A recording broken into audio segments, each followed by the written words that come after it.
Welcome back to another technical deep dive here in the debug zone. Today we're tackling a big question and breaking it down with us from other users. Hopefully this clears up some misconceptions and helps you get the answer you need. So buckle up, stay a little curious, and let's jump right in.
And that's a wrap.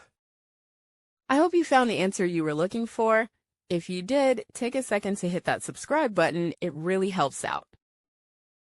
And let me know in the comments which solution worked best for you. See you next time in the debug zone.